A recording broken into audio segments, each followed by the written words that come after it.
మీ జర్నీలో పొలిటికల్ జర్నీలో గత 5 ఏళ్లలో వైసీపీ వచ్చింది. ఆ టైంలో మీరు ఎదుర్కొన్న సవాళ్ళు ఏంటి? ఆ టైంలో ఆర్కేకి మీ మధ్య ఎలా ఉండేది? వైరం ఎలా ఉండేది? ఏమైనా కేసులు ఫేస్ చేశారా మీరు? నేను 2019లో లోకేష్ గారు పోటీ చేసినప్పుడు ఆర్కేకి 5,000 మెజారిటీ వచ్చింది. ఇక్కడ ఓన్లీ నా బెల్ట్లో నా డివిజన్ 10వ క్లస్టర్లో 7,200 మెజారిటీ వచ్చింది ఆ రోజు లోకేష్ గారికి. దానికోసం రాష్ట్రంలో ఇతర ప్రాంతాల్లో చేనేత కార్మికులకు 24,000 ఇచ్చిన కక్షగట్టి ఇక్కడ చేనేత కార్మికులకి 24,000 ఇవ్వకోకుండా ఎగ్గొట్టిన పరిస్థితి. అంటే ఇక్కడ ఓట్లు పడలేదు ఈ బెల్ట్లో. అది ఎవరు చూశారు? ఫలానా ధనంజయరావు చూశారు. ధనంజయరావు మీద కేసు పెట్టమని పోలీస్ శాఖని బాగా ఒత్తిడి చేశారు. ఒక 2 నెలలు బెయిల్ రాకూడదని అలాంటి కేసులు పెట్టమని ఒక ఆఫీసర్ని ట్రాన్స్ఫర్ చేశారు పెట్టనంటే. అటువంటి పరిస్థితి ఆయన ఒకటే చెప్పాడు, కేసు పెట్టనంటే ట్రాన్స్ఫర్ చేశారు. అంటే ఆ ఆఫీసర్ చెప్పారు, అతను ఒక స్వచ్ఛందంగా ఒక మంచి మనసు ఉన్నటువంటి నాయకుడు, అతను ధనంజయరావు మీద కేసు పెట్టమంటే ఆ అధికారి ఒకటే చెప్పారు, ఆయన చేనేత కార్మికుల కోసం పోరాడతారు, ఎక్కడా వివాదం ఉండదు, సౌమ్యుడు, స్వచ్ఛంద సంస్థల్లో పనిచేస్తాడు, పార్టీ కార్యక్రమాల్లో చాలా చక్కగా వ్యవహరిస్తారు, ఆయన మీద ఎటువంటి వివాదాలు లేవు, ఎటువంటి కేసులు లేవు, ప్రత్యేకంగా నేను పెట్టాల్సిన అవసరం లేదు, పెడితే ఇబ్బందులు వస్తాయి, దయచేసి నాకు అటువంటి ఒత్తిడి తీసుకురావద్దని డైరెక్ట్ చెబితే ఆయన ట్రాన్స్ఫర్ చేశారు కేసు కట్టినందుకు.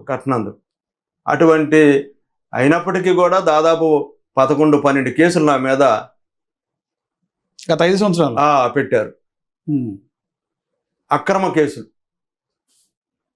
ఇటువంటి పరిస్థితులను ఎదుర్కొన్నా నేను. అంటే నాలాంటి వాడి మీదే అన్ని కేసులు పెట్టారంటే ఇంకా మిగతా వాళ్ళ మీద ఎన్ని కేసులు పెట్టుంటారు ఈ రాష్ట్రంలో చూడండి. అసలు అటువంటి అరాచక పాలన కొనసాగింది. ఆ టైంలో మీకు పార్టీ ఎలా సపోర్ట్ చేసింది? లోకేష్ గారితో చెప్తే నేనున్నాను ధనంజయ్ గారు మీకు అండగా అని ఒకే మాట అన్నారు అంతే. లేకుంటే ఎంత కక్ష కాకపోతే పట్టణ తెలుగునాడు చేనేత కార్మిక సంఘం కార్యాలయం ఉంది మంగళగిరిలో, మిద్దె సెంటర్లో. 1987 నుంచి ఆ కార్యాలయం ఉంది అక్కడ. చేనేత కార్మికులు సాయంత్రం పూట వచ్చి ఆ ఆఫీసులో తమ కష్ట సుఖాలను చెప్పుకునే అది ఒక రేకుల షెడ్డు. దానికి నేను ప్రధాన కార్యదర్శిగా ఉన్నా. దాన్ని పనిగట్టుకొని కరోనా టైంలో బుల్టోజర్లతో కూల్చేశారంటే అసలు అది ఎవరి దేశంలో? ఒక చేనేత కార్మికులకు సంబంధించిన ఆఫీసు.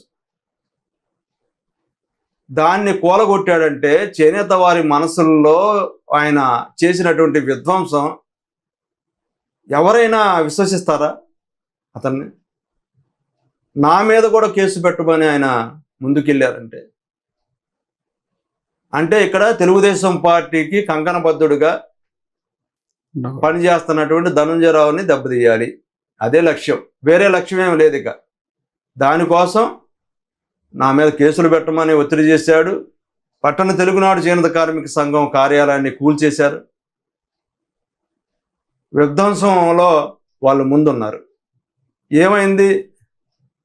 ఏదైనా మంచి చేయాలి, మంచి చేస్తేనే భవిష్యత్తు ఉంటుంది, మంచి చేయని వాడికి రోజులు లేవనేది స్పష్టంగా మొన్న 2024 తేల్చి చెప్పింది వాళ్ళు.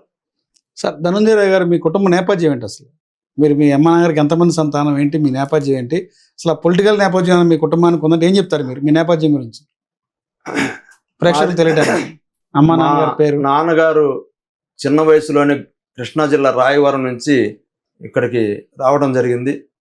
ఆయనకు కూడా 12-13 ఏళ్ళ వయసులో వచ్చారు. పేరు గుత్తికొండ సీతారామయ్య గారు మా నాన్నగారు.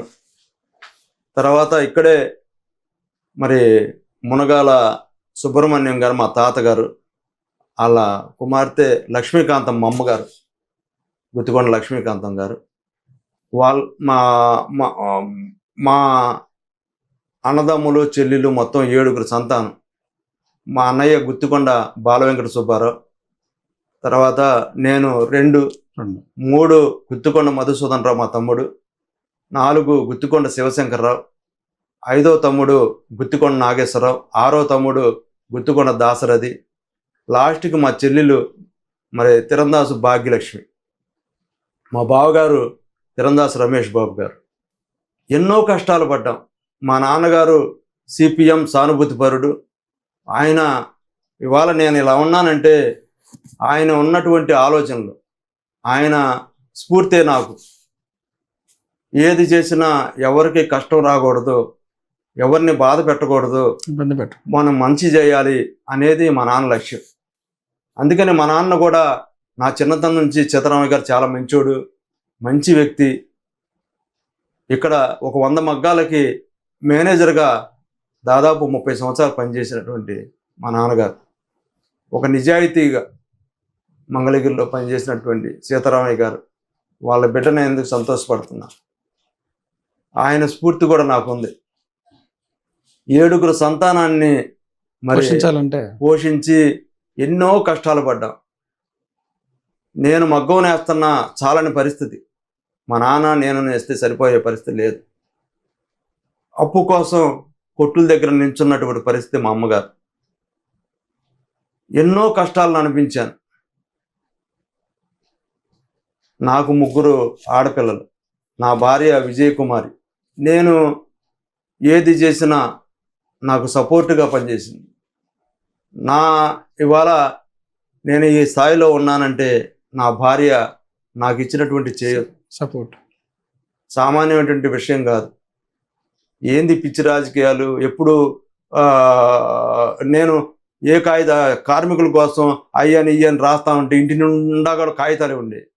ఒకసారి అంది, ఏమంటే ఏంది వ్యాపారం అన్నా ఏదైనా చేసుకోక ఎందుకు ఇవన్నీ రాసుకుంటా కూర్చున్నా. అయినా నేనేమనే ఉంటా, తర్వాత కూడా ఏమనేది కాదు. సరే ఆయన ఏదో ఇంట్రెస్ట్ అన్నాను. ఆ రకంగా సపోర్ట్ చేస్తూ వచ్చింది నాకు. 3 ఆడపిల్లలు నాకు.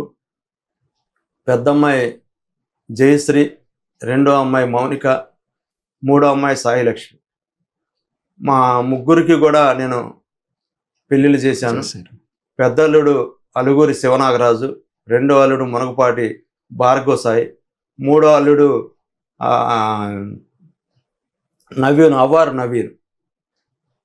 పెద్దల్లుడు జ్యువెలరీ షాపు విజయవాడలో, 2వ అల్లుడేమో సాఫ్ట్వేర్ ఇంజనీరు, 3వ అల్లుడు కూడా software engineer work from home చేస్తున్నారు. మా